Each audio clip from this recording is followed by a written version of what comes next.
My name is Doug Downs. My name is Farzana Baduel. Our guest this week is Emma Woollcott, joining today from London. Hi, Emma. Hey, Farzana. Hey, Doug. How are you? How are things in Holborn? London's hot, and we're not really built for this. So I've come into the office on a Friday just so I can use the aircon. Now, Emma, you are one of the UK's leading legal voices in reputation protection, guiding high-profile clients through defamation, privacy breaches, and crisis management. You head the reputation protection team at Mishcon de Reya, where your work spans everything from online harassment to media litigation, plus crisis preparedness and response. You help organizations and individuals safeguard their name. We try. So Emma, reputation. I mean, we've talked, first PR team I ever joined was called Reputation Management. So this concept, of course, has been around for eons, but I love codification. So how do you define reputation today? And why do you think it's become one of the most important forms of capital for modern organizations? So people often say that reputation is what people think of, a brand or an organization. But I like to think it's more about what they feel when they think about that brand or organization. I love that. If you ask customers to describe a brand, they often use emotive language like bold or ambitious or disruptive. Or even when they have more neutral or a negative impression, they say stable or bland. And that makes sense because humans are essentially quite self-involved creatures, and we make decisions about what to buy and where to work and who to work for, depending on how those products and services make us feel or how we want them to make us feel. And also how they kind of sit with our own values and priorities. So I think reputation is about how a brand makes people feel. Do you know, I love that. I absolutely love it. Now, I wanted to ask a little bit about social media, because back in the day, if somebody published something in a newsletter, in a newspaper, I'll say that again, 1, 2, 3. I love that, Emma. The next question I had for you was about social media, the immediate nature of social media. So back in the day, if somebody said something nasty and mean about one of your clients and factually incorrect, you could go to them if it was a newspaper or a broadcast channel. And now with social media and also with anonymity on social media accounts, how do you go and get results for your clients when you don't even know who the person is who is making those comments because of the anonymity on social media for some accounts, and also the fact that it goes, the damage is already caused, and people move on so much quicker than they used to. So how do you tackle this whole new age of social media and reputation protection? I think it's really important to pick your battles and think about the impact of what's been said and to whom. We spend a lot of time encouraging clients to think about what messages they are being carried and what they want to have carried, and picking who they want to challenge. I think it's a bit of a misnomer that people think that you can be anonymous online, because actually often it's quite difficult to be truly anonymous. There are lots of agencies out there that help us to work out who people are, who they're speaking on behalf of, if they're legitimate accounts, if they're bots. And actually, so that the practice has become much more nuanced in working out who you're going to challenge, how you're going to do that, and how you're going to engage. And often time spent researching the people behind campaigns and deciding who to lock horns with is just as valuable and done in advance and done in reaction to a crisis. Emma, would you mind shifting slightly to your right? Sorry. Yeah. You can do left and right Thanks. backwards. Wow. I can't do left and right forwards. I've got no comeback for that. That's awesome. How many crises are actually avoidable? That's kind of a deep question, because so many come down to poor internal culture, governance, ignored warning signs, bad habits. And yet when they happen, like the Titanic, right? It was unavoidable. Titanic crisis was quite avoidable. How many of these can we actually avoid? So unfortunately, or perhaps it's fortunate, many of the things come down to things that could be foreseen and were avoidable. Many of the issues that we deal with feel new or novel to leaders, but they stem from or are exacerbated by known and unaddressed vulnerabilities, like patterns of employee grievances or cultures where employees feel that they're not being heard or processes are not being fair. We talk very regularly around employees being an organization's biggest asset, for example, and the dangers of insider risk. But the really good news is that you can generally choose who you employ and how you treat them. And we know that employees are far less likely to weaponize confidential information against an organization. Even if they disagree with the decision it makes, if they believe in leadership and if they understand the processes in place and they feel they're being treated fairly. So it seems simplistic, but it pays dividends to ensure that you've got sound policies in place to engage with and communicate with employees so they feel that they understand the expectations that are set and that they're consistently applied. So is that as simple as make the Kool-Aid drinkable? Yeah, sweeten it. Just often people come and complain that they're being criticized, and it's like, well, stop doing it then. Do it better. Be better. And is that where crisis preparedness comes in? So instead of just waiting to be called when there's a crisis and you're called in to sort of mitigate the damage, is that where you really do advocate to your clients to come in a little earlier before a crisis so that you can actually identify the reputational vulnerabilities and point out what could become a crisis tomorrow? Definitely. It really pays dividends to do that thinking in advance. No one makes good decisions under pressure. Actually, I'm going to say that better. Sorry, hang on a second. People react differently under pressure. Some can stay really calm and clear and confident, and many lose their heads. My experience is that it pays to do as much of the thinking in advance as possible. It pays dividends to get teams together to run simulations and then talk about what went wrong and what held back decision making, what can be improved upon and what can be taken forward. So the planning can start today. You don't have to wait for a crisis situation to bubble up and boil over. After you do. What happens when they're under that pressure? What's happening inside of them, especially those CEOs, those board chairs, the people that I, as an employee, I put my complete faith in them and I trust them. What happens to them when a crisis is taking place? And I mean emotionally and physiologically. We're all humans. And often reputational scrutiny follows or is related to challenges about management's decisions and leadership. It often feels very personal. Often people haven't been challenged before about what they're doing, how they're doing it, or who they are. So it can feel very personal, which is why I think it's really important to have quite balanced teams and to have talk through in advance when you might sub people in, when people might need to be encouraged to take a break. Crisis situations rarely are, done and dusted in a couple of hours. They take stamina. They take endurance. And we speak to clients quite often, particularly in the preparedness stage, about really thinking about what the decision trees need to look like, how you're going to give people adequate rest. Because people make bad decisions when they're tired and irritable, and you don't want decisions to be made. You don't want mistakes to be made under pressure. When crisis does happen and then you're called in, who else is normally called in? Are the PRs called in? Do you have situations where, you have to deal with the in-house lawyer who understands perhaps commercial contract law, but doesn't quite understand the domain of media? I mean, I've worked with some sort of crisis issues where I worked with lawyers that do not have a reputation sort of specialism, and they came from a litigation background and were very sort of mercurial and antagonistic with journalists that just got the journalists back up.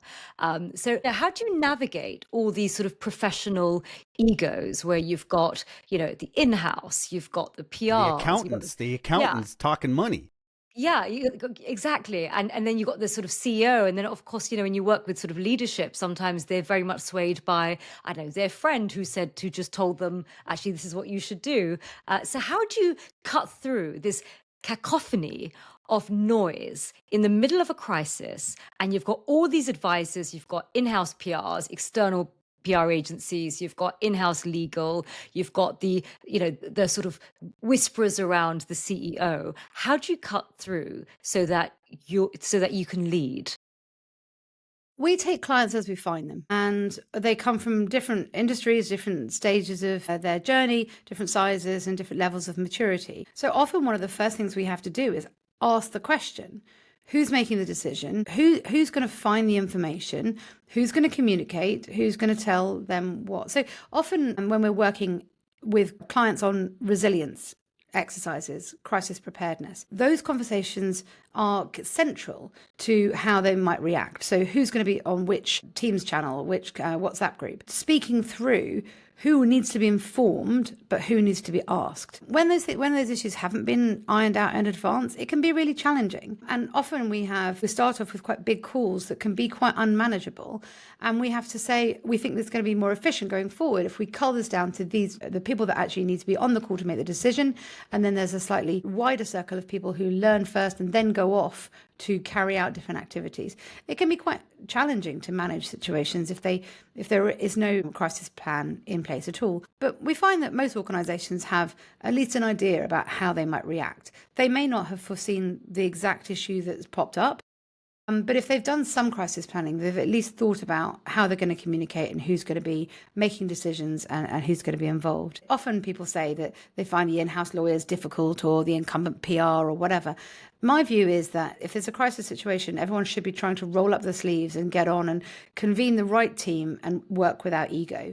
And that's always one of our first priorities, to work out who needs to be on a call to make the decision, who has information that's going to be relevant to that, and how we can best work with everybody so that we can get the best out of that team and it can work most efficiently. Have you ever seen a crisis unfold for an organization or an individual and felt genuinely sorry for them because they were trying to hit the right notes and yet the narrative somehow spun out of control? The planned critics or just critics kind of overwhelmed them in the narrative. Can you think of an example of that? I can, but I can't tell you which it was. There are often situations where clients feel and objectively are hard done by.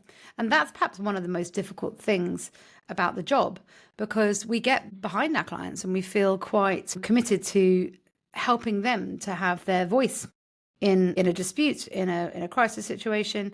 And haters are going to hate. Sometimes they feel drowned out. Sometimes there are unfair, even if not unlawful, media reports. It can be really frustrating. But you try to pick your battles. You try to brush things off. And I think you have to keep your eye on the North Star, which are the kind of key outcomes that are important to aim for. And it makes it easier, I think, to keep going when you suffer losses in battles along the way. But yeah, it can be very, very draining. So would you say, Emma, in terms of sort of online harassment and disinformation and misinformation on social media, would you consider yourself a slayer of trolls? I'm not sure I'm going to slay anybody, but it's interesting that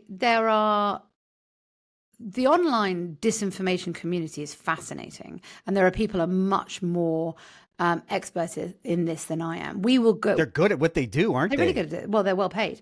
They're awesome. I don't know if we should call them they, because I'm not even sure what they are.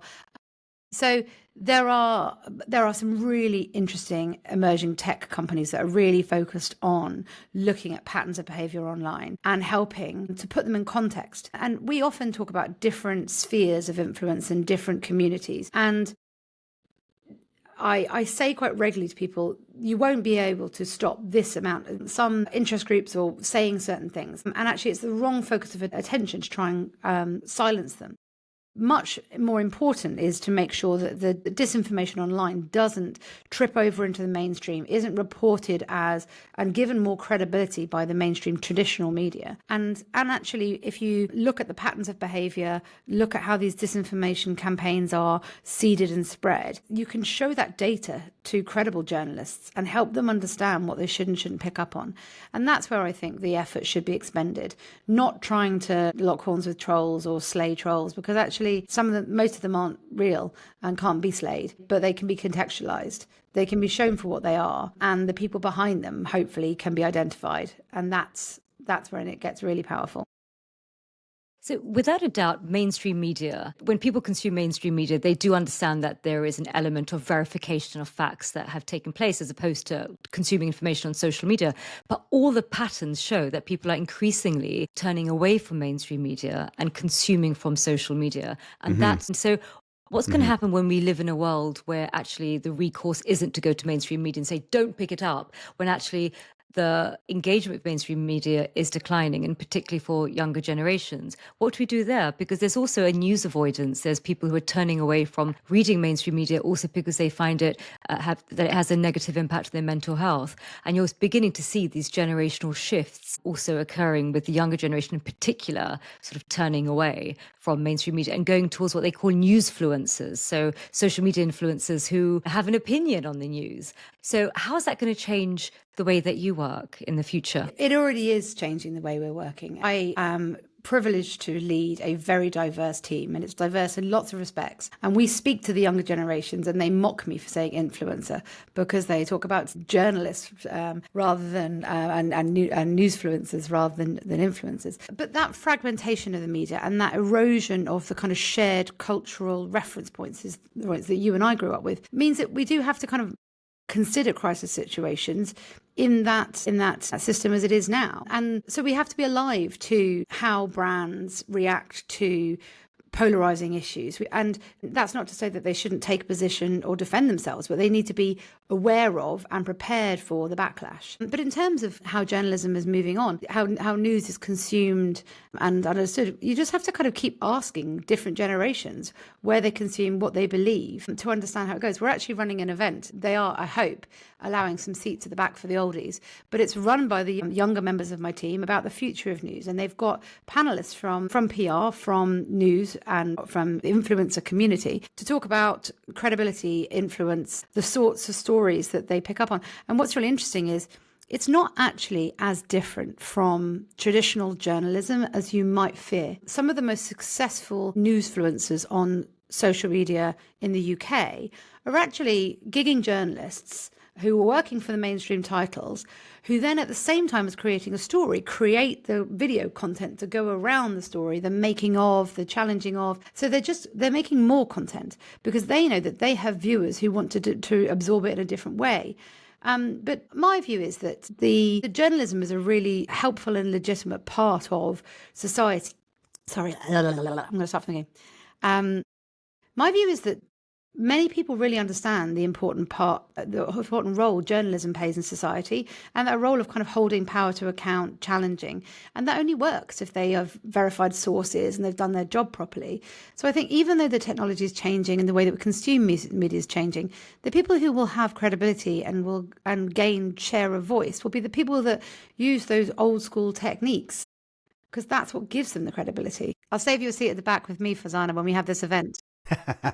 They've told us they're going to put it at the back by the loos. Maybe don't put the loos in the podcast, sorry. So, Emma, thank you so much for your time today. And I wanted to also just flag up that we have a question for you. And it's from our previous guest called 𝗃𝗹𝗶𝗶. And he wanted to know that if you could choose one person from history that you could manage their reputation and protect their reputation, who would that one person be and why? That's fun. If I could go back in history, I would go back to the year that I was born, which was also the year that Margaret Thatcher became the first female prime minister. And she had to deal with a lot of mischaracterization and abuse as the first female in that role. And I don't know what interaction she had with the media about her private life and her reputation, but it would have been quite interesting and amazing to defend her at that stage. How would you coach her differently? I mean, she changed her voice, right? She changed her approach. Yeah, she had even her speaking voice to speak more deeply. She had to gain credibility by lowering her voice and objectively sounding more masculine. She dealt with things that female politicians now might not have to deal with, but perhaps there are more of them, but I bet there are still things that they're dealing with that she would have expected to have been eradicated 46 years later. Yeah, absolutely. Falkland Islands, of course, big union crisis in northern UK. That would have been great fun. And when you think of our prime ministers, I mean, she's the only one that I can think of that had, that has become iconic in terms of, there's a tagline associated with her, the Iron Lady. Yeah. Yeah. And, and I remember her hair was it was almost this sort of helmet, almost like she was going into battle. She had these handbags that were very structured, almost like a little weapon.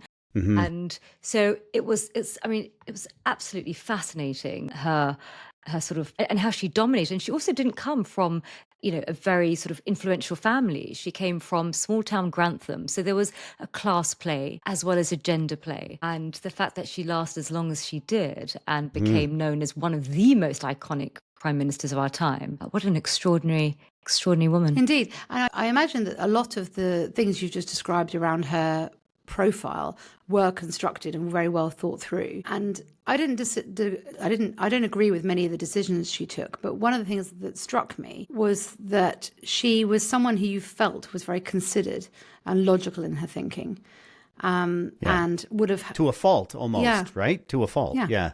So she would have been an interesting person to defend. Your turn, Emma. What question would you like to leave behind for the next guest? Do I know who my next guest is? Your next guest is? No, not going to tell you. Oh, okay. No. Could be anybody. I'm a big fan of learning from failure. We're all works in progress. And as Fleabag said, pencils have rubbers on them because humans make mistakes. I'd like your next guest to say what their biggest communication failure was and what they learned from it. Awesome. Farzana, go ahead. Chip in. What was your biggest failure? I mean, just one. I mean, it's Pick literally from the on litany. Yeah. on a daily basis. I'd say my first communication failure was, funnily enough, I spent most of my 20s having no idea who I was and just trying to sort of fit in. And I didn't really connect with myself. So, in communications, it's like, know your audience. And, if your life is about living your life according to your own inner purpose, I wasn't connected with myself. So I'd say that was my biggest communication failure, not knowing who I am and putting out messages about who I am in order to people please, as opposed to living an authentic life. So I'd say that was my communication failure. I think that wasn't that was a failure of the time. You were conditioned to be like that. Yeah. Yeah, but I find this new generation, I'm so inspired by them. They are so self-aware, and they're also aware of all the layers that are sort of, that society puts on people. Mm-hmm. And I'm tremendously inspired by the younger generations coming through. They sort of think about their path in a very uncompromising way, which I admire. Mine, I wouldn't say it was the most consequential, but it had the most impact on my career and probably my personality. Early in my PR career, I'd already lived my journalism career, so I was well into my 30s. My job was to travel from town to town to town and explain what my company was doing because it was in the media crossfire for something. It was very, very, very negative. It was a crisis. And I had to meet with people one-to-one and explain it. I met with a lady once. She must have been in her 70s. Same issues. There was nothing new about what she was presenting to me. And in that meeting, I explained it so well. I hit every key message. I touched on her points, then successfully bridged and transitioned to where I wanted it to go. And at the end of it, I thought, Dougie, way to go, man. You nailed that. That was awesome.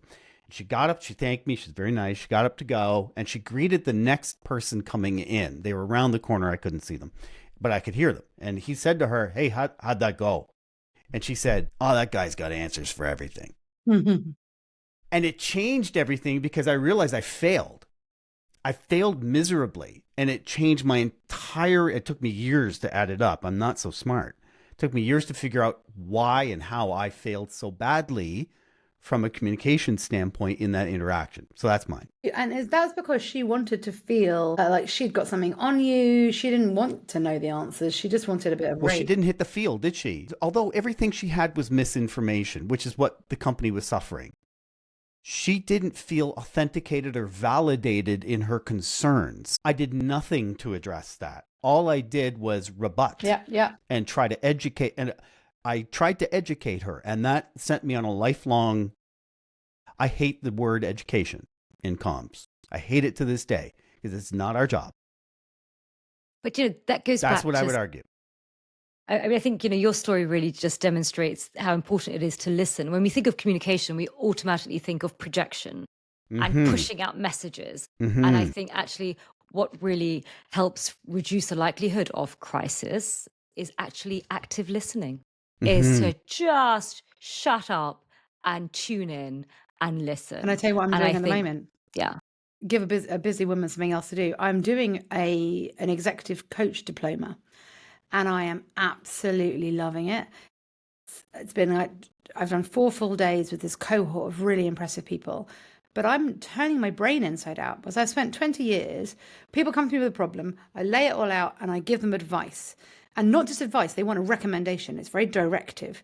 This has happened, you should do this. Here's all the analysis. This is my recommendation. If you don't want to do 1, this is 2, but these are the caveats. Coaching is all very non-directive and listening and opening up. And it's wild and it's amazing when it was done well, but it's such a stretch for me, but it's just fantastic. I'm just imagining your future conversations with your clients, and they say, Emma, what do I do? And Emma's like, wow, why didn't you tell me?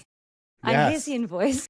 No, it's different skills for different audiences, but it's working really well with the team. It's working really well with the team. You know, they're coming to their appraisal meetings with, you know, what do you want to work on? Over to you. I don't run your career. I can see what I can do to support it, supplement it, you know, give it direction, but you got to steer. And it's also probably really good what you're learning in terms of coaching in extracting a proper client brief, because they don't always articulate the full context and the issues and the affairs. And actually, if you lean in and you take your coaching approach, you'll glean a lot more in the brief. Yeah. The question's like, but what's behind that? That's when they start sobbing. Yeah. God.